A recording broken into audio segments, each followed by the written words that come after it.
welcome to the Real News Radio. This is your weekly broadcast where we discuss, are we really free or are we living in a false reality dispensed to us by the corporate media, indoctrinating the American people to believe they're free while actually, slowly, through incrementalism, the secret societies that run our puppet government is enslaving the masses. Let's look at this week's in the news. The Obama-led government is still attempting to march us toward a socialistic nightmare and continuing to try to hijack health care. And the response of the people to the elected officials at the recent town hall meetings make me hopeful that perhaps the sheep have had enough. Is the people finally seeing through the facade of the two-party system and the criminals manipulating our government?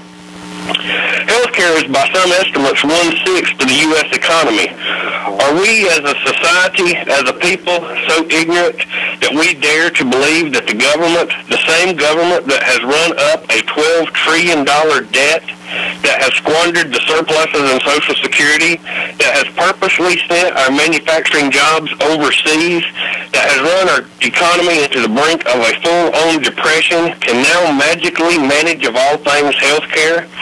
These boobs in Washington that are supposed to be so intelligent that they know so much better than us, the mere peasants, what is best for us, can't even manage the cash for clunker program. Or is there something else at work here? Could it be that those at the top, behind the scenes, that really control our puppet government, the men behind the curtains, are taking us exactly where they want us to go, into a third world depression nation where we willingly give up what little control or sovereignty left us to this Goliath of a government determined to construct a world government and a new world order? We will discuss this and the news of the week with our guest, Mr. Bob Chapman, the international forecaster that will be joining us at the first break, and cover much of the news the mainstream press prefers you not to hear. And again, he will be joining us at the first break. To begin with, I would like to report, and we're going to go into this in-depth in the second hour, but for now, I'd like to just give people just a little bit of the information. Stay with us next hour. We're going to go into it a little deeper. But this was reported this past week. InfoWars.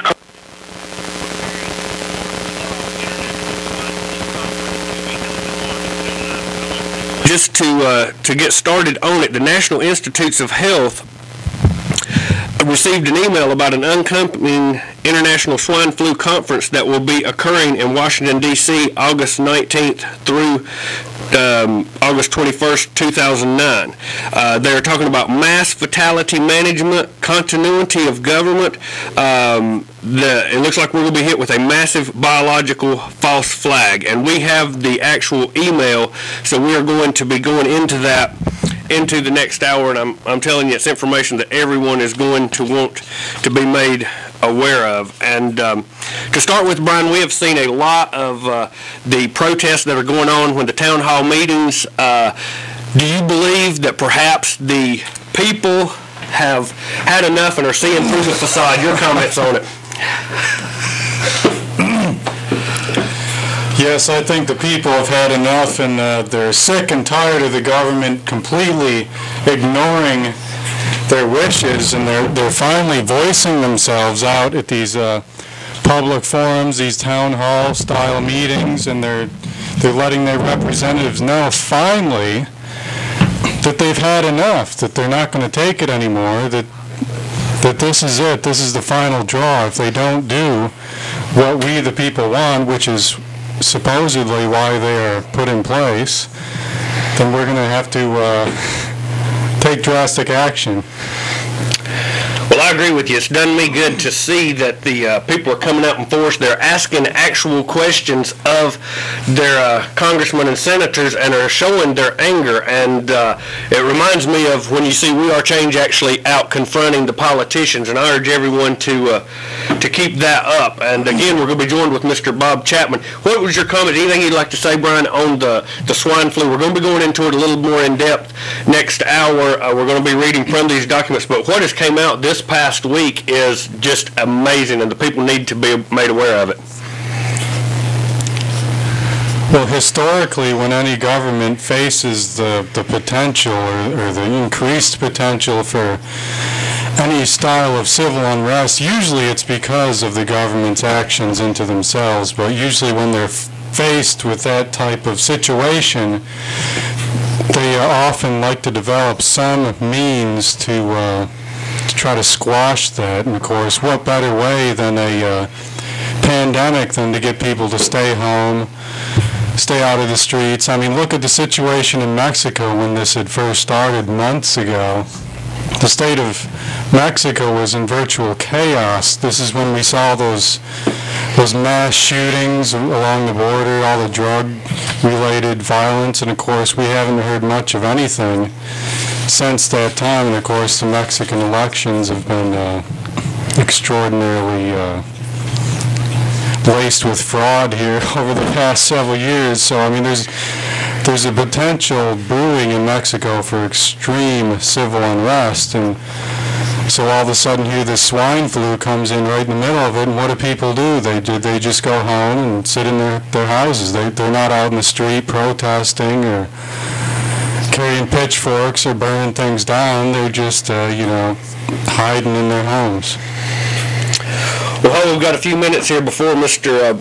Chapman joins us. We are going to be planning another protest in September. We're looking for ideas from the listeners, locations. We've had a few sent to us. You can email us on air at therealnewsradio.com. We've been doing it downtown Statesville, but if anyone would like to give us some alternatives, we're all ears, and we're going to be doing, of course, we can be protesting the upcoming healthcare. Obama healthcare would be a good topic, but we've had some others, the job losses, jobs sent overseas, so stay in touch with us on that. I'd also like to make everyone aware that you can go to thelibertynewsradio.com. All the archives of the shows are free. You can listen to this show or any of their other broadcasts. They also have a call-in number. You can call in and listen to the broadcast, and we'll give that number out right now. That number is 801-769-2970, 801-769-2970, and again, the website is libertynewsradio.com, and it is a great source of information, news. They post a lot of the information that you will not hear anywhere else. We've got just a couple of minutes before we go to break, and it was reported just this past week, Brian, by Reuters, the price of the U.S. recession is paid in jobs, and I was amazed that this was actually reported by Reuters. Long after President Barack Obama's first term ends in 2013, millions of U.S. families will still be paying the price for the recession. From auto workers in Detroit to for retraining to Hispanic migrants in Arizona with no homes to build, to new college graduates competing with experienced workers for scarce jobs, more and more people are facing long-lasting unemployment. Again, this is reported by Reuters, while a lot of your mainstream press on the TV is trying to tell you that we're at the bottom, things are fixing to turn around. It goes on to say, since the recession began in December 2007, the jobless rate has climbed 4.6 percentage points to 9.5, the biggest jump since the Great Depression.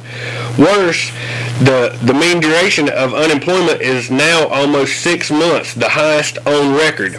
Although Obama frequently points out he inherited the recession from his predecessor, George W. Bush, the fallout will frame his legacy, presenting a quadri for the president elected on a slogan, "Yes, we can."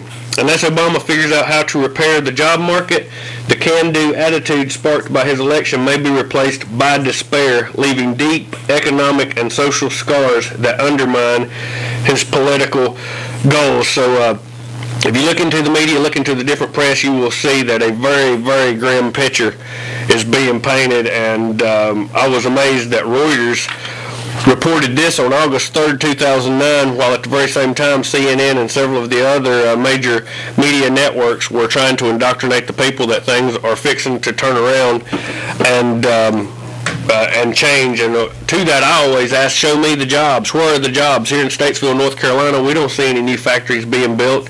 In fact, we're shedding jobs left and right. So we're going to be joined here after the break with Bob Chapman, the international forecaster. He will be coming up with us here in just minutes.